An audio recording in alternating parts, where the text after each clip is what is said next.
So, good morning, everybody. My name is Susan Duncan. I'm the founder of Secret Spaces. Secret Spaces is a hand-picked collection of amazing event venues. They've all got something unique about them, and it was born out of my belief that no event should ever be held in a boring event space. The backdrop to your event is your venue, and therefore it's the most important aspect. Recent months have made us all much more aware of the environment around us. If you think back to lockdown, when there were no cars on the road, no planes in the air, and the air around us was much more pleasant to breathe. And it was that time that made, I think, all of us think about the environment and the planet and really start to focus on sustainability. And in fact, many of the venues that we work with at Secret Spaces have got fantastic sustainability credentials, perhaps none more so than Crumplebury. And so I'm delighted that this morning we're joined by Jo Evans, who's the Managing Director at Crumplebury, which is just above my head on my backdrop. But you'll find out more about Crumplebury and all the amazing sustainable initiatives that they've put in place. So Jo's going to explain more about their approach to sustainability. Thank you, Jo. Thank you very much, Susan. Am I being heard? Is this working? Excellent. Yes. Well, fear not, I'm not about to rabbit on to you for 90 minutes. I know Susan's very generously given us quite a chunk of time this morning, but I'm not a huge fan of masses of PowerPoint slides, so I'll keep the actual presentation part very, very brief. But I'm very grateful to be invited to join this call. I feel like a bit of an imposter because you're all events professionals, and really I'm a farmer. Having a play at this, or just starting to have a play at this. So please be gentle with me and bear with me, but I'm very happy to chat through some of the things that we're doing at Whitbourne. I'm going to attempt to share my screen, because although we haven't got very many slides, I have just got one or two things I wanted to show you. So bear with me just a moment. Is that working? It is. So everyone's seeing a pink cow? Yeah? We are. Excellent. So just to set the scene, before I launch into talking too much about Crumplebury itself and how we consider our responsibilities from a sustainability angle, I think it might be worth just setting the scene very briefly in terms of my sort of wider remit, which is running Whitbourne Estate. So Whitbourne Estate is our private family farm. It's been in the family since the middle of the 19th century. So we're very new farmers compared to most of the very well-established piles around the UK, but we do what we do, and we've done things traditionally for the last couple of 100 years. And since I came back and took over running the estate from my father 8 years ago, we're trying to maintain those traditional values, but try and push the estate somewhere near the 21st century in terms of our approach to business and our approach to the environment. So just very briefly to set the scene, I just want to talk about all the different aspects that make up the estate, because they do all interrelate. And then I'll talk in a bit more detail about the events part of our business. So we are an organic farm. We grow beef and sheep and pigs, and very few numbers of pigs. The pigs just to be used by the restaurant and by the event space, but we have a larger commercial flock of sheep and cattle. And I'll talk briefly about those a bit more later on. We've got a few knackered old, expensive to run farm houses and cottages that are very difficult to make environmentally sustainable because they're all listed and made of single courses of bricks, but that's another presentation for another time.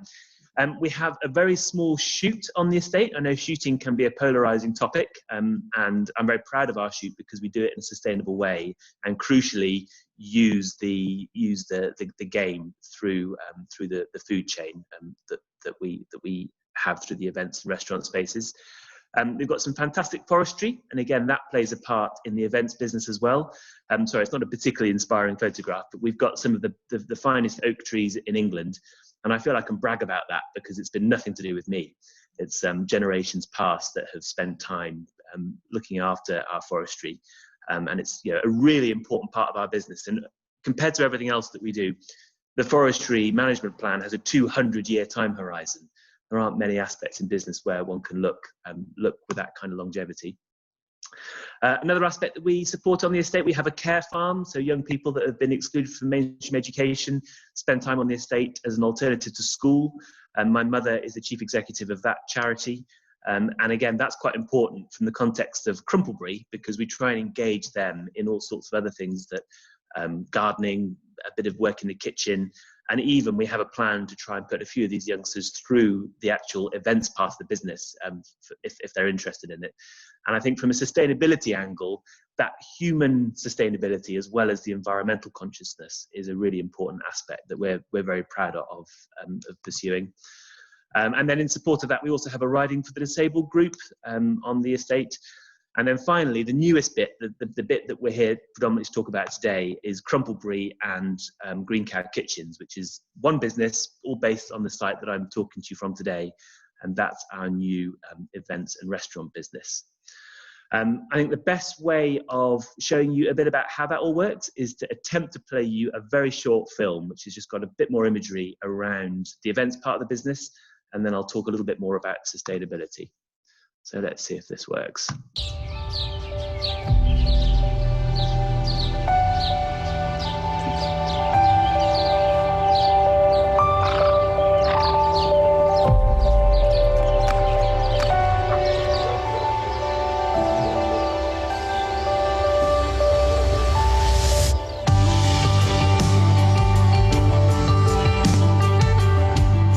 Crumplebury is set at the heart of our family estate here at Whitbourne. We're all about laying on events of all different types for individuals with imaginative ideas, and it's been really exciting to bring to life some of those ideas, both inside the space and around the wider estate scenery. The Grand Hall is our largest space at Crumplebury. It's been really fun imagining how we could create a really intimate supper party for a small number of people, or how we could bring the outside in and create the perfect woodland feast on a cold, wet winter's day.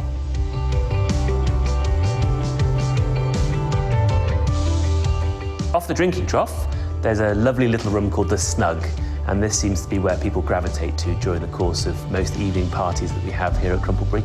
Upstairs, the art gallery has interesting works of art from talented local painters featuring landscapes from around the estate.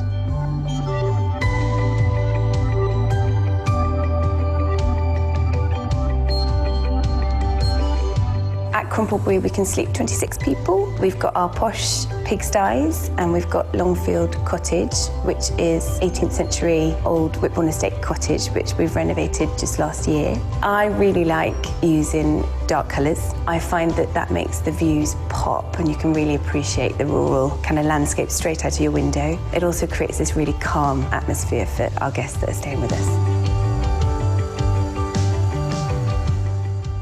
Crumplebury is a new venture for Whitbourne Estate, but it very much links all the different aspects of this traditional working estate together. For example, Green Cow Kitchens showcases the meat and the produce from the home farm and the estate, and it's from there that our love of food started to develop here at Crumplebury. We use our own wood chip here to heat the space. We've tried to do it in a very sustainable and joined-up way to make sure that Crumplebury is part of the future strategy of keeping this estate vibrant and sustainable in the long term.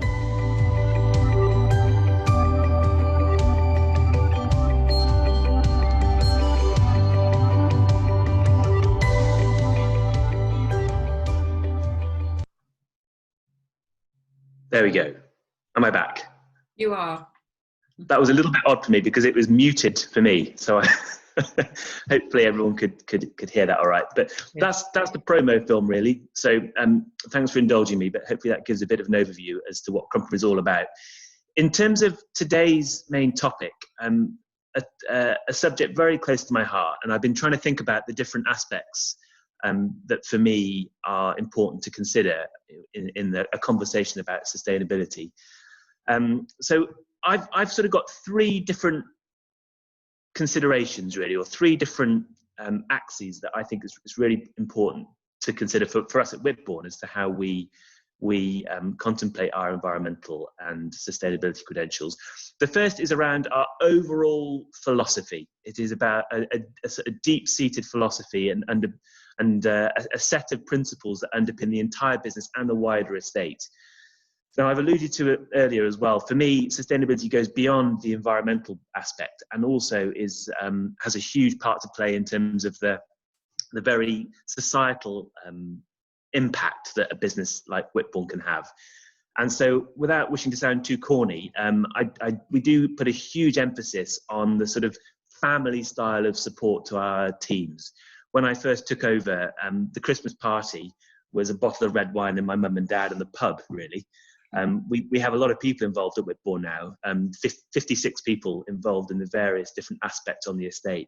And what we've tried really hard to do is to kind of still feel that this is a family business and feel that all of those that work on the estate here see us working very hands-on and sort of see us embodying the principles that we want to see everyone else exemplifying. So I think management and actual personnel management is a hugely important aspect of sustainable venue management. Again, more generally around the philosophy underpinning the wider estate, we have chosen to go down a route for the estate, which is around ensuring quite sort of forward-thinking environmental credentials. There would be ways of producing far more beef, lamb, pork, potatoes, cereals, etc. from the land of Whitbourne Estate. And you do that by throwing a load more inputs into the land and putting more animals on the grass and trying to finish more of them. We've taken a rather different approach, and we do what's called extensive farming. Extensive doesn't necessarily just mean big, it means that we have very low stocking density, and we work really, really hard to, well, I like to say that our farmer finishes our cattle on fresh air. You know, our cattle and sheep have 2 or 3 times the area to graze on than the industry average. And that's not just because we feel that's a good animal welfare thing. We feel that's good business because it means we've got to put less input in. We've got to buy less feed from outside the farm to help them finish. And that approach to farming is an important part of how we see the future. I think I've alluded to earlier around shooting as well. You know, no matter what your philosophy is on shooting, if you're not into shooting, I still feel I've got a fair case to pitch to you, because I think that to be able to extract some cash off people that do like shooting and then sell them those pheasants they've shot again to eat them in the restaurant, that's quite a good business model and is quite sustainable from a you know, food and animal welfare angle, in my view. As well as the style of farming, with regard to our grazing and making sure we don't pack too many animals in here, we have decided that we will farm the environment as a legitimate outcome from farming.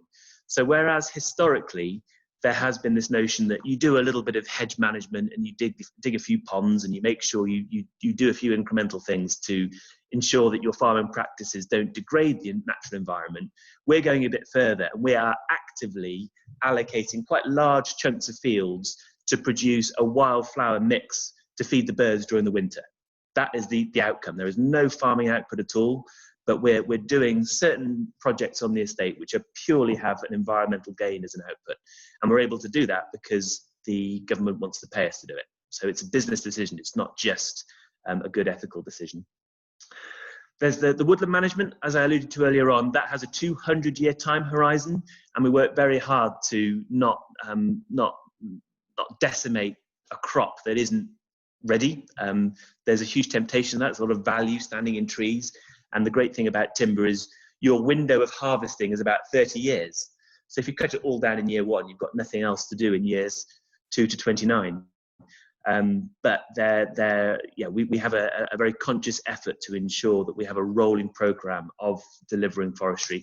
And that's important as well, because forestry is the ultimate carbon sequestration technique, or one of the many, but I think that us having a long-term plan that aligns with our event side of the business as well is really important. I'll talk a little bit more in a moment about how that very directly links with Crumplebury. But hopefully that gives you a bit of a flavour as our general philosophy underpinning the wider business as well as Crumplebury itself.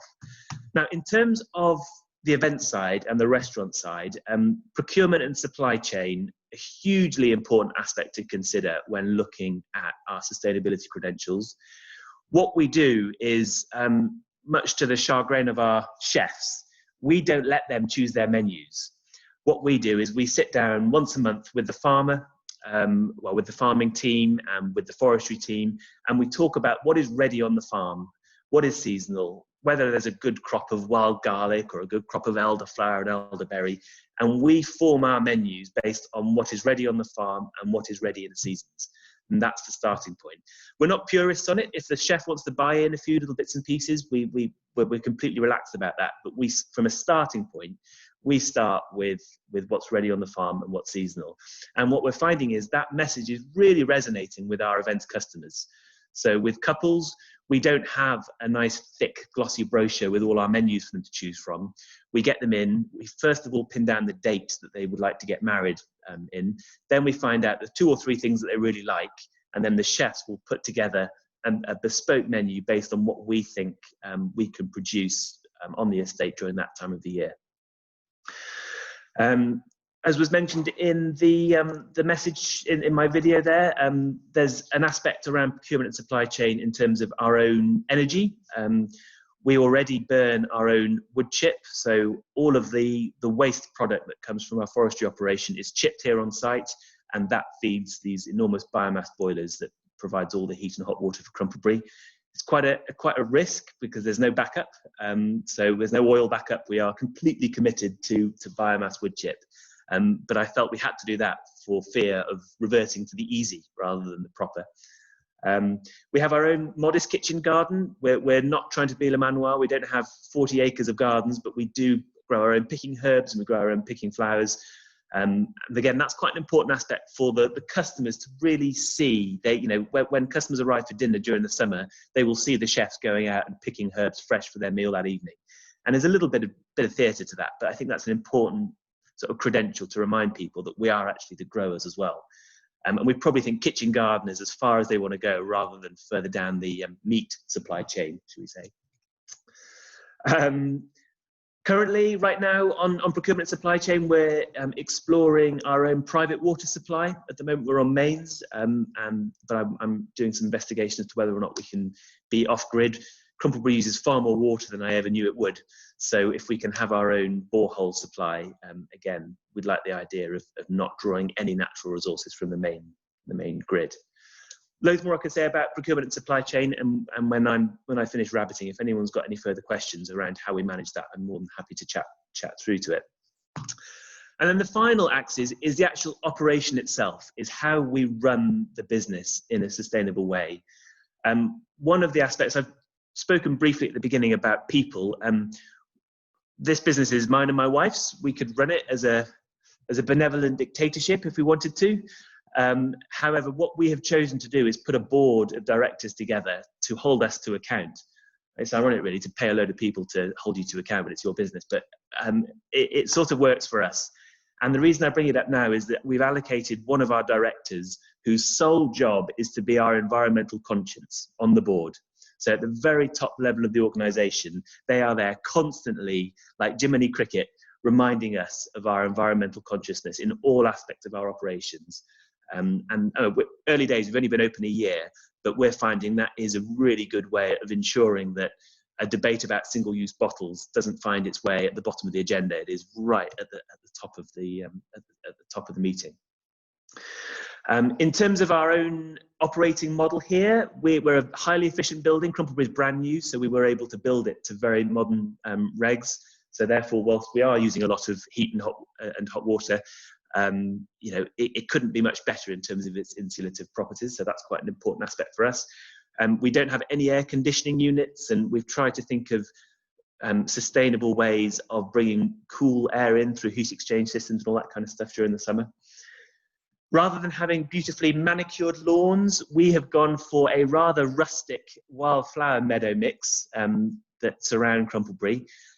It's quite a risk because if you are a customer that is expecting very neat clipped hedges, you'll be disappointed when you come to Crumplebury. It's a bit of a shock of wildflower and all sorts of weeds. But that's a conscious decision, and we've done that because we think that is better for the environment, and also is again a good reminder of what kind of venue we want Crumplebury to be. It's part of that theatre when you emerge from the car park and walk down the path. To be surrounded by butterflies and wildflower is far more what we're all about than clipped privet hedges.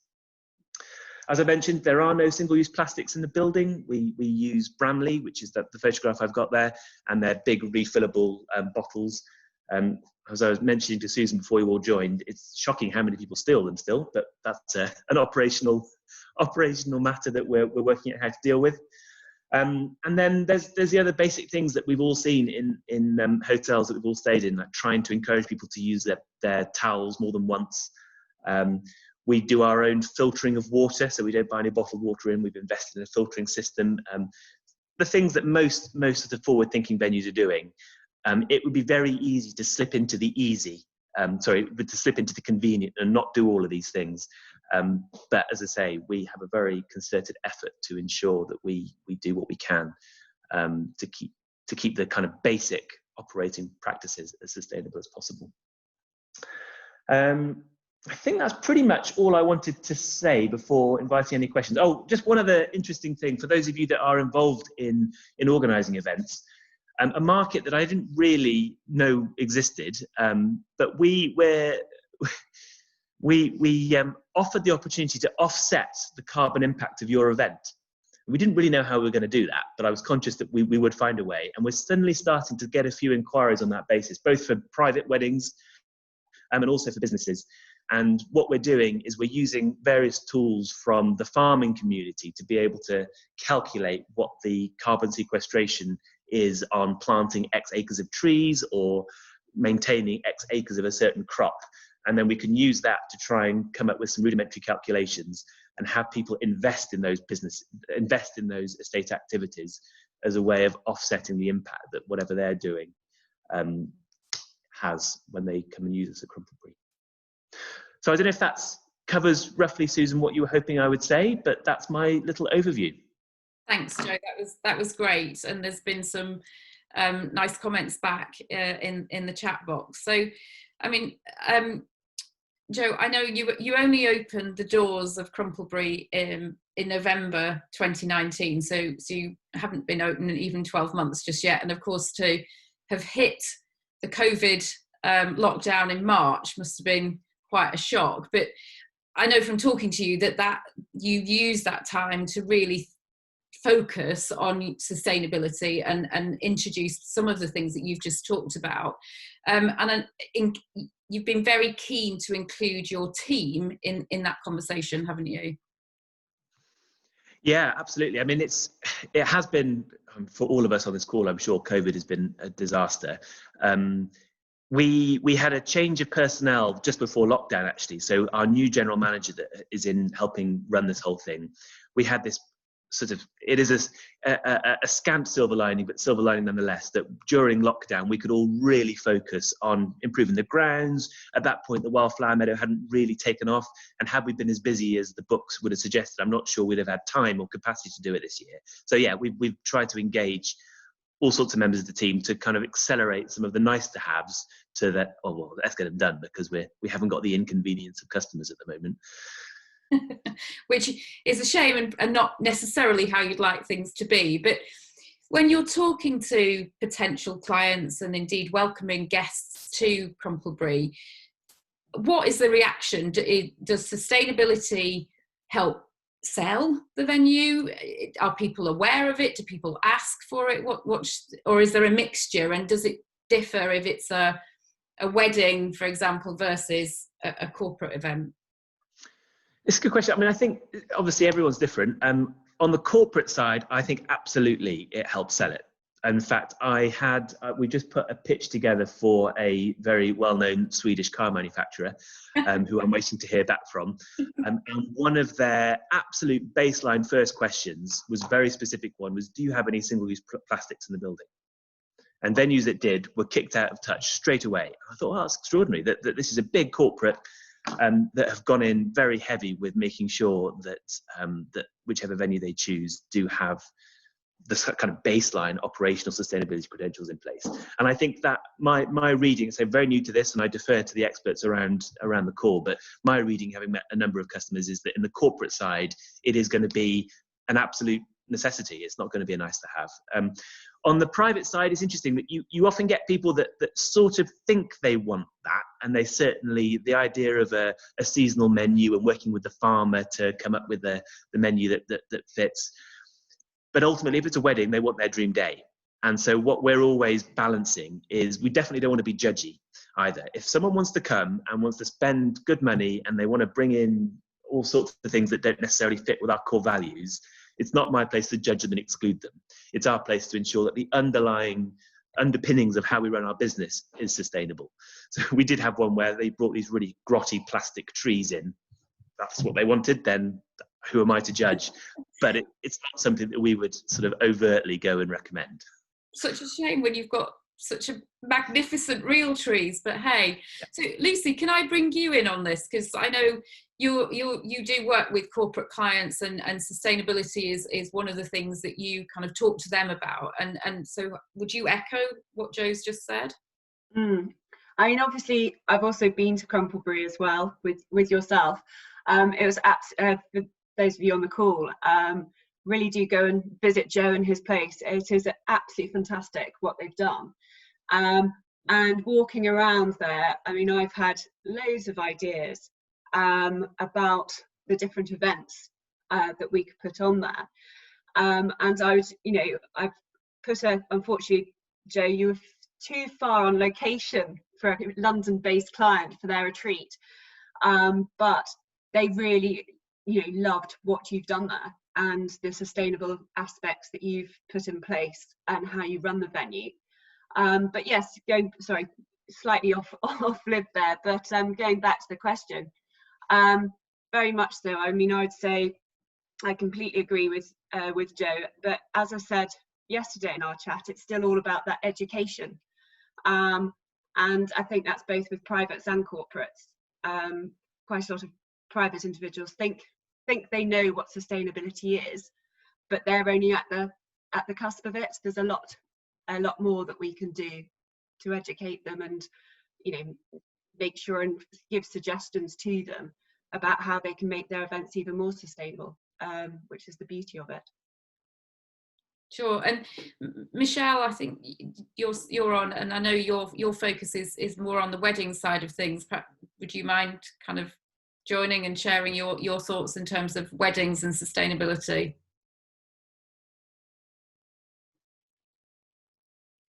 Maybe not. Maybe not. Okay. As I know from Michelle's point of view, it's something that's very much core and at the heart of what she does is ensure that the weddings that she organises are run sustainably, and obviously, as you just said,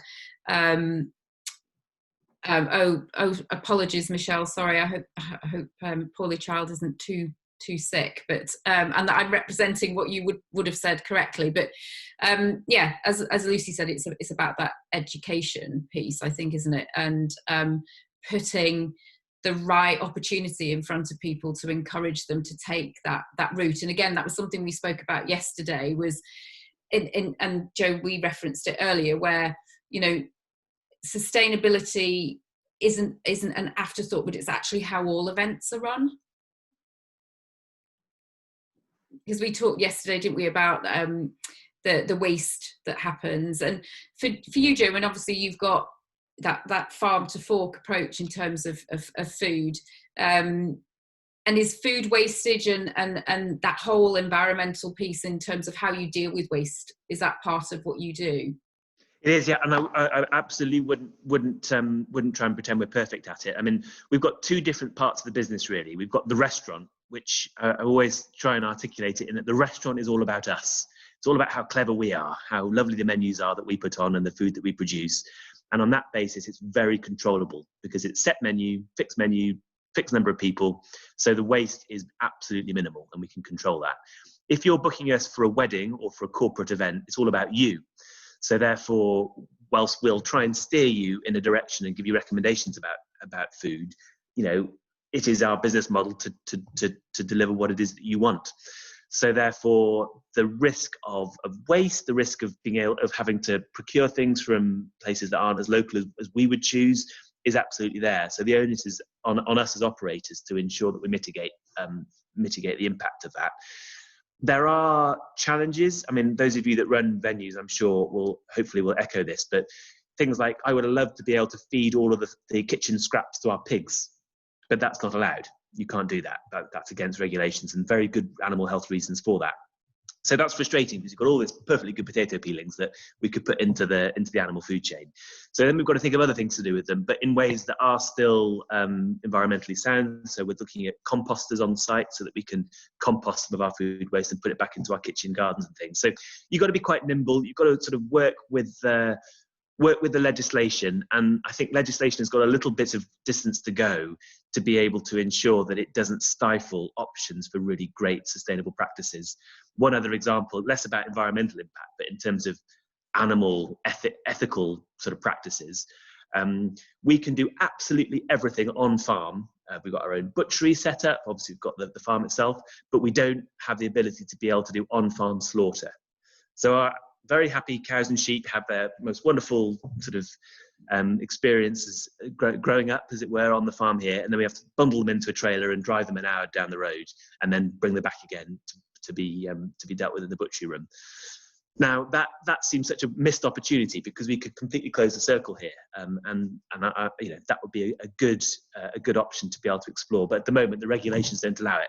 So it's always these balances that we've got to juggle. Sure. There's a question come in. Excellent job you're doing, Joe. I just wanted to know if you have any external sustainability team auditing your best practices. Good question. Well, I note that Nell is on the call from the Sustainable Restaurant Association. I had a chat with Nell just last week. We're certainly intending on becoming part of the Sustainable Restaurant Association. Hopefully that we'll be able to have our evidence that will give us the accreditations that we need.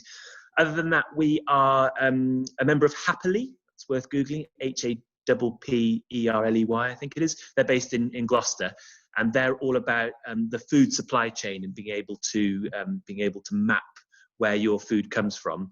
But other than that, to tell you the truth, not for our events part of the business. Having only gotten going just before COVID, we're brand new to this.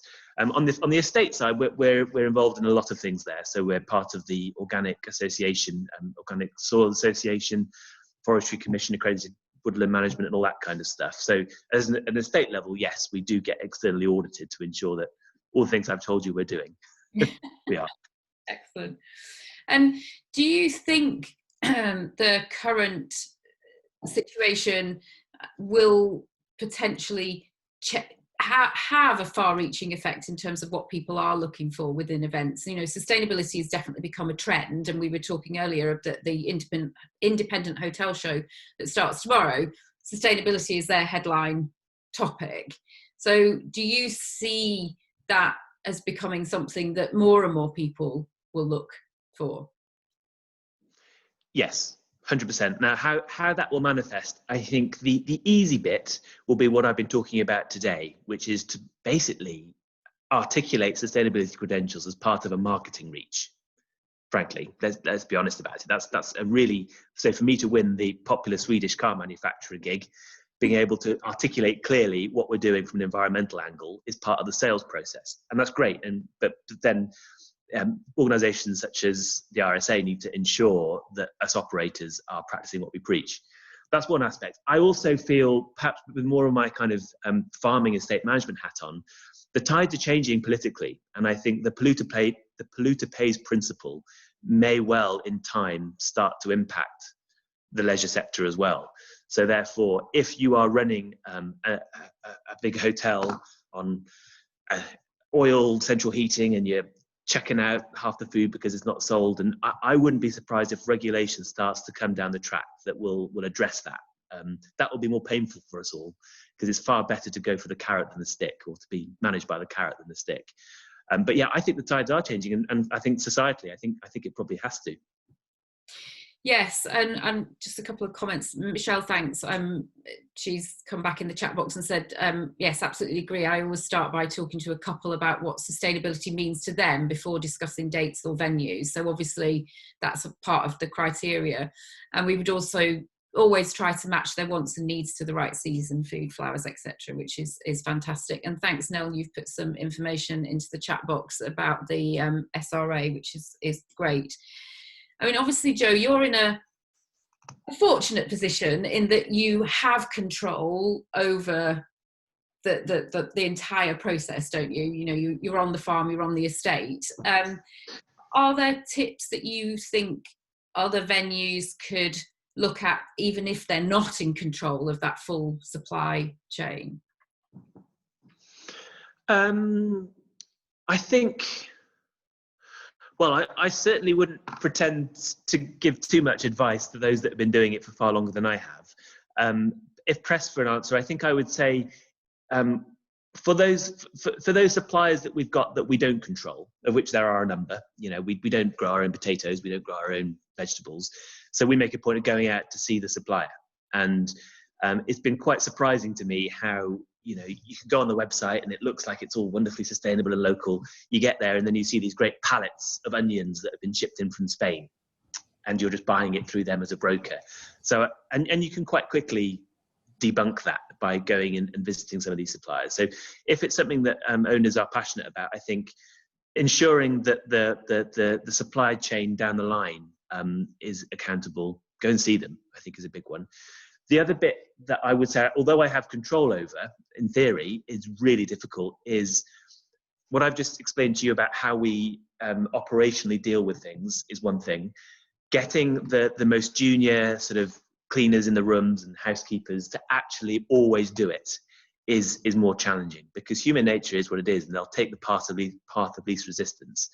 So, you know, making sure that litter is always picked up and that the bottles are properly going into recycling and not slipping into the black bin, all that sort of stuff is a constant operational challenge. And if anyone on the call has got better advice, got good advice as to how to manage that real base level behaviour, I suppose it is, with the junior teams, that I think is going to be an ongoing battle, and why it's so important that the focus on sustainability practices are represented throughout the organisation, and is part of everyone's job description.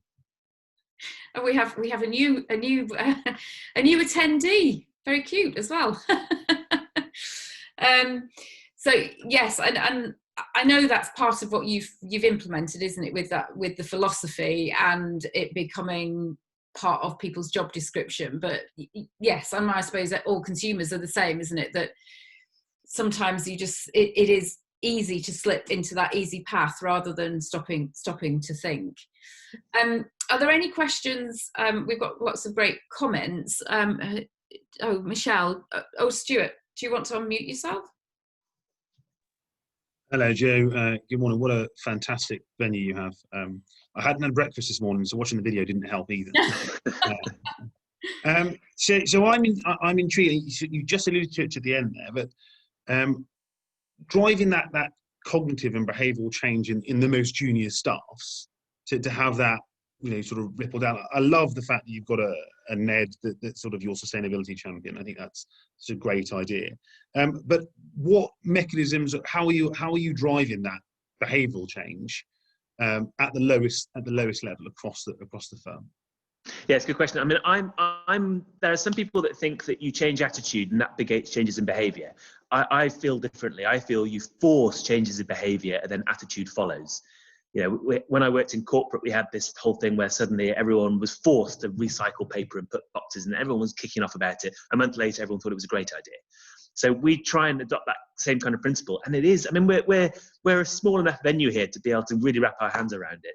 And I have to say, it is as simple as me ensuring that the general manager goes into the kitchen, looks in the bins around the chefs, and makes sure, and basically holds them to account and says, "Come on, guys, get your hands in there." And it is that real baseline, forcing the changes in behaviour to make sure we get what we need to get. The other part is making sure that we make it difficult for them to not follow our principles. So, for example, there are no little bottles of toiletries on the site. So there's no risk that they can say, "Oh, I can't be bothered to refill the pump the shampoo and put that out." They just can't do it. So I think in a way that's fairly, you've got to get that balance between being patronising and you know, not giving them the opportunity to do the right thing. But interestingly, we're having a more difficult time with some of those members of staff that have had an experience in corporate hotel before coming here. Those youngsters that we brought from the ground up, actually, they don't know any different, and it's part of their DNA. The bigger ones, it's probably not the most junior, it's the sort of restaurant manager and senior housekeeper, that kind of level. trying to get them to change from their old practices, from their old hotel days, is probably more challenging. But it is just constantly being on them, to be honest. And that was something we talked about yesterday, was the generational difference in approach to sustainability, you know, and echoed basically, Joe, what you've just said. I mean, Stuart, I don't know what your views are, but it does feel as though the older generation, and I sit myself in that, it's not second nature, whereas it is for the younger generation. Yeah, 100% agree. 100% agree, and actually that's echoed a lot from our client base as well. And you know, I think Joe hit the nail on the head about, you know, there is a huge it's a sales tool as well. It's a right ethical thing to do, and it should be done. But fundamentally, there's also a business value add to it, which is absolutely key from our perspective as well. Absolutely. And on that very point, can I pick up Michelle's question in the chat bar about the private water supply? Michelle asked whether or not it's a commercial decision or something to add to the sustainability credentials. I mean, frankly, it's both. It's probably in the next 5 years cheaper just to keep using mains, and we're metered here, so we pay for it. From year 6, based on my rough maths, I think that we'll be in a commercially better place if we can have this private water supply. So yes, it's helped. I think it would have been a tough decision to make if it was going to be a hugely expensive loss leader for the foreseeable future. So that again is a great example of where doing the right thing is also the right commercial decision as well. And it's very similar with the biomass. You know, I like to think that that's a nice, a good story in terms of being able to generate our own supply. But I haven't got to buy any oil or gas. So it's good for me from a commercial perspective as well. And I think that was covered in the session on Monday, is that people tend to think, when you say sustainability, tend to think environment and green, whereas in actual fact sustainability is a much broader definition, and it's about the people, profit and planet, and having a sustainable business, as in one that operates and makes a profit and therefore can continue to employ people, is an important part of being sustainable. It isn't necessarily just about the green credentials, but that is what people think of potentially first and foremost. But it was interesting, Joe, that you actually flipped that on its head when you were talking earlier on your slide. You started with the philosophy and the people, and obviously you've got a lot that the estate does within the local to support the local community. So yeah, you absolutely, yeah, that as a part of being sustainable. Yeah, indeed. And yeah, it is to say, the sustainability, and I'm not wishing to get on my high horse, it's far beyond my pay grade, but you know, the fact that the work we do with the care farm kids, you know, giving these young people an opportunity to be able to do things to get them out of a potential bit of a life rut, that for me adds to our sustainability credentials. That's a really important contribution that we can make to you know, to the world. Yeah, I completely agree. And I'd say I think community is something that also came out of those, particularly of those lockdown months. Everybody realised just how important being a part of their local community was and supporting their local community. So you're obviously doing that with the charity, which is great to see. Does anybody have any further questions that they would? Yes. Do you want to unmute? There you go. Hello.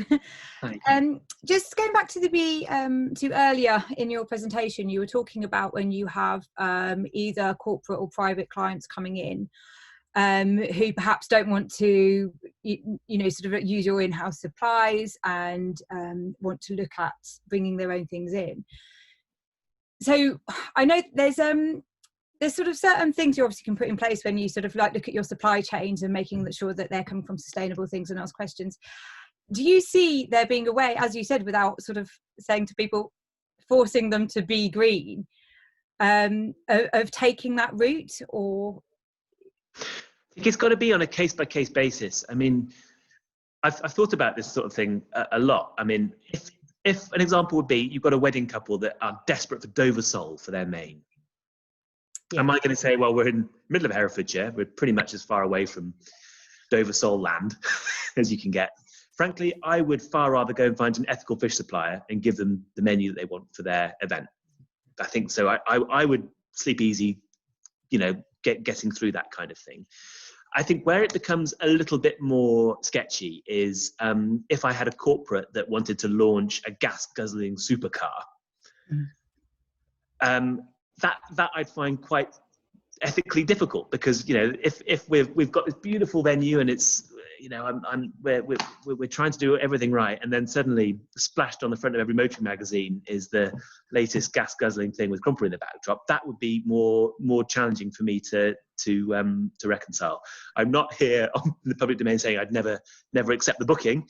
You got to look at these things on a case-by-case basis, but I do think you're right that it's very difficult to have one single policy. I feel that protects all of this. I mean, it's one of the great privileges being the boss, I suppose. You can look at each one on a case-by-case basis. But I think there will be some tensions and conflicts to be able to navigate in the coming years. Yeah. Okay. Thank you. And I guess, Jo, just to pick on your point about the gas guzzling car launch, that could feed back into the sustainability of the business. So if you don't take the business, that booking is the business therefore not sustainable. So there is a balance, isn't there? And I guess, and actually Michelle's commented, it's fantastic that you've thought about sustainability in a wider context and educating the next generation and protecting the sustainability of the estate longer term. Actually, to have people from an environment where they're producing gas guzzling cars, where they've got sustainability in front of them, and making sure that you're telling that sustainability story, that you're educating by having them come to the venue. So there's different ways of looking at it, isn't there? Yeah, and I actually, perhaps it's a bad example, because I don't think there are going to be that many gas guzzling cars that want to promote V12s burning around an estate like this. I think would be the wrong market. What I think is more likely is travel.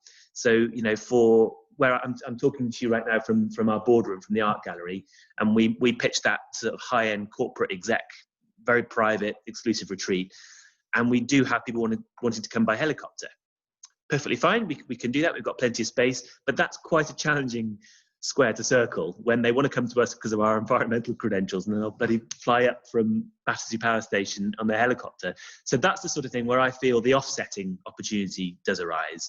So if that's the way they've got to do it for time reasons or security or whatever else, then I think we need to have a mechanism in place where we can offer that, and then they can have the option to effectively pay to offset that travel choice. But I'm not going to exclude those kinds of customers, because they're exactly the people that I want sitting around this table. So it is always going to be that balance of being able to manage it. And in offering that opportunity, will you take the Pizza Express model, where they used to add on £1 to your bill that was to protect Venice? So you didn't have to pay it, but most people did. Will you position it in that way, or will it be more of a kind of, well, you could also do this conversation of?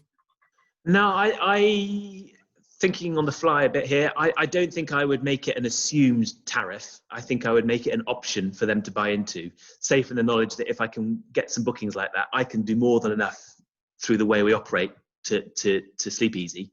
But I think having a really clear option, and in the corporate world, I think it's going to be an increasingly appealing option, actually, to offset, that if there is business travel that has to happen, if in the company report they can say we've offset all of our business travel, I think that would deliver shareholder value. So I think the clever bit for us is to make it a really obvious buying choice, but not imposing it, because none of us like to have things imposed on us. We want it to be our choice, but we just want to be given with all the information that we can to make it the obvious choice, I suppose.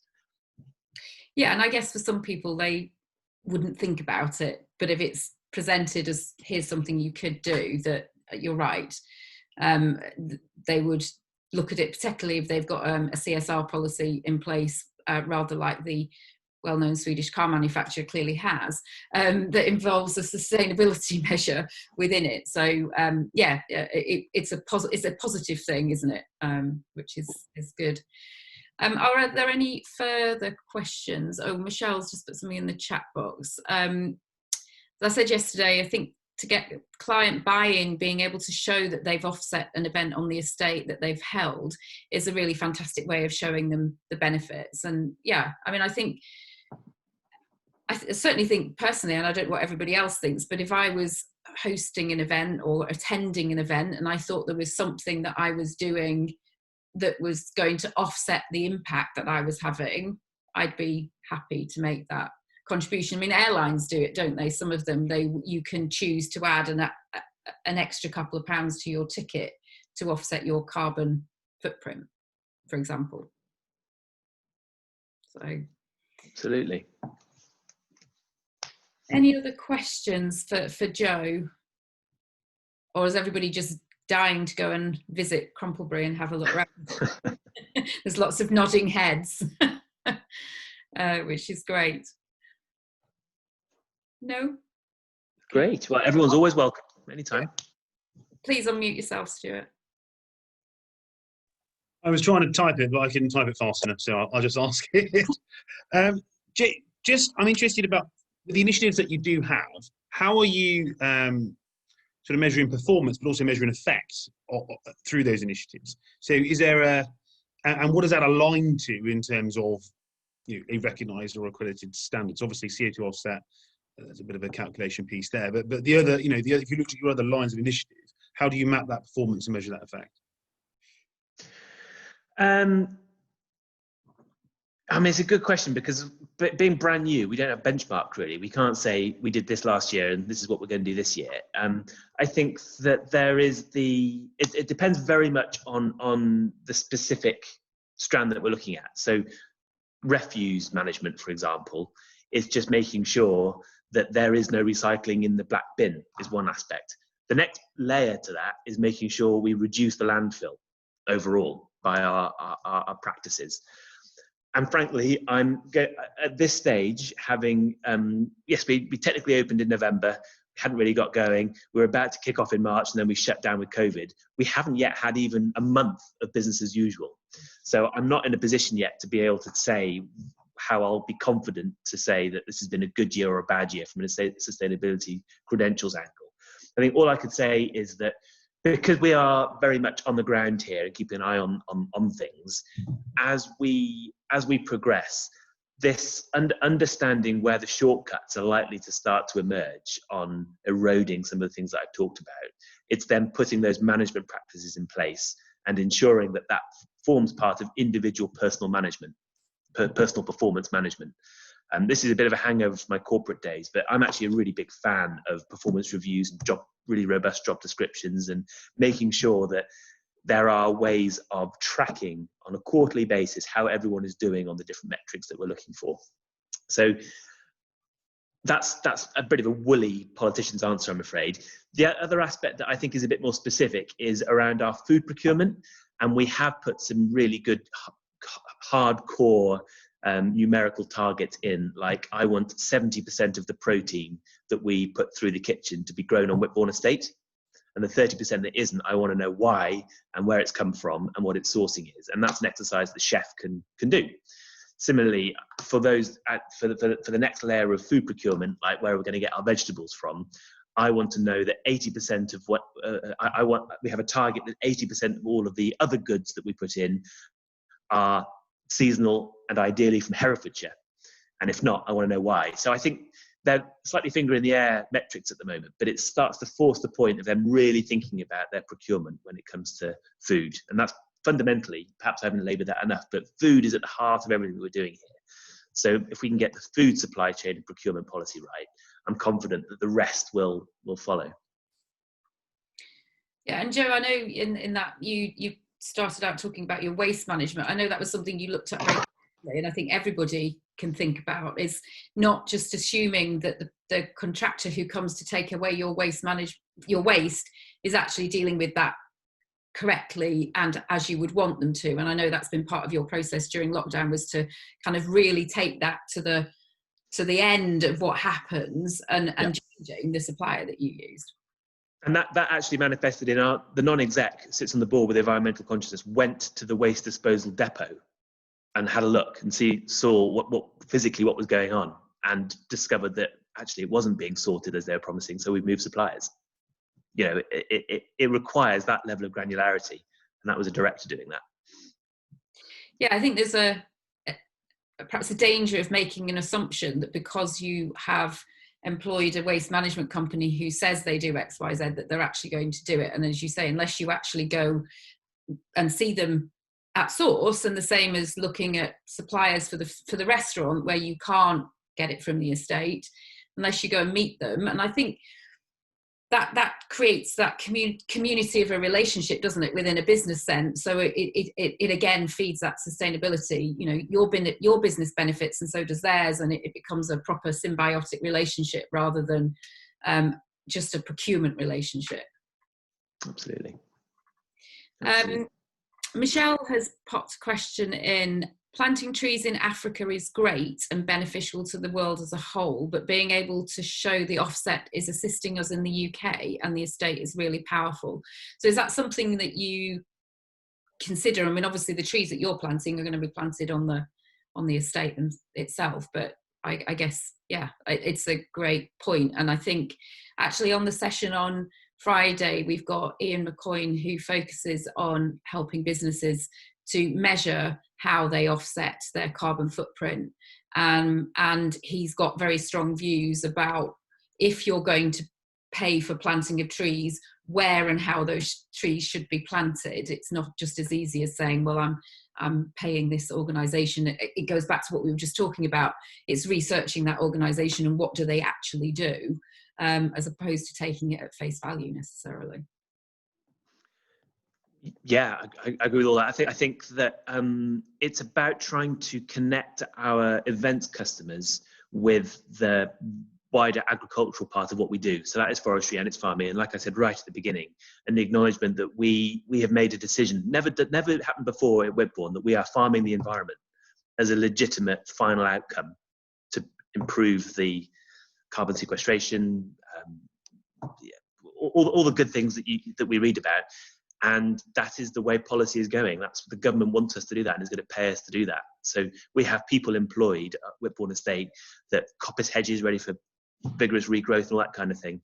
That's just the right thing to do. It's about then connecting our customers to be able to appreciate that part of the journey, and that knowing that choosing to come to Crumplebury is in effect helping to support those kinds of practices. I think we've got a long way to go to be able to join the dots, but it is as simple as, and Lucy, when you were here, we did it with you. Just go for a little walk, go and see a well-managed farm and some nice woodland, and suddenly those that aren't used to being in that kind of environment, I've seen it already. The penny drops. I think, oh yeah, this is a little bit different to going to some inner city conference venue. It is different. Yeah, you touched there, Joe, on taking people out into the environment around Crumplebury itself. And I know that is something that you do, because I think connecting with the environment, actually being in the environment is an important aspect, isn't it? So how do you do that with the corporates? I know you've obviously got the shoot element, but I think there are other things that you do to kind of bring that connection between the two. Yeah, well, at the moment, as I say, we may evolve over time, but we're not into outdoor activities. We're not trying to be centre parks. What we offer really is the freedom of space. And again, that sounds a little corny, but there is a lovely little wood right adjacent to Crumplebury, and the plan is to have a few signed walks with a little bit of informational blurb about what we're doing in those woods and why we're doing it, because I think that's a really important point. Another little idea, and again, this is sort of marketing what we're already doing, but I'm not going to try to deny that there isn't a good commercial angle to this, but things like a beautiful little map of the estate at the reception desk with details of what's going on in each field. So what is that crop and why are we growing it, and what's happening with these sheep? All that stuff about just giving people information, and they can draw their own conclusions as to what that means from an environmental and sustainability angle from that. But then fundamentally, especially for the corporates, it's about being available, being as the owners, and my wife also, we're both deeply committed that we feel the biggest contribution we can make to the business is to engage with customers and chat to them and show them around. And as you'll have probably all gathered, I'm pretty gobby, so I'm more than happy to do that. That's one of my one of my things I'm good at. I'm not very good at running an events venue like this. That's why we've got such a fantastic team. But chatting to people about what we're doing is a pretty good job to have. And you do it very well, Joe. So. That's kind. Thank you. Are there any other questions that anybody would like to put to Joe, or any other comments that people would like to make? No. Okay. Well, Joe, thank you so much. I mean, I love Crumplebury and everything that you're doing there. And I think looking at all the engaged faces, everybody else feels the same way. And as I say, expect some phone calls from people wanting to come and visit and have a look round. We've touched a few times today on how sustainability can be used in marketing, and actually that leads very nicely onto tomorrow's session, which is Caroline Astrop from Green Spark Marketing, and her session is all about how to use your sustainability credentials and how to tell a story around it. And Joe, you were involved in a previous session that we did with Caroline, and she's got 10 great tips that you can take away, and is easy for you to implement yourselves within your businesses. So if you haven't already registered for tomorrow and you have the time, it's at 10 o'clock again tomorrow, please do join us, and I'd love to see you all again tomorrow. But thank you everybody for joining today, and Joe, especially thank you to you. Thanks very much. Thanks for the opportunity. Thank you.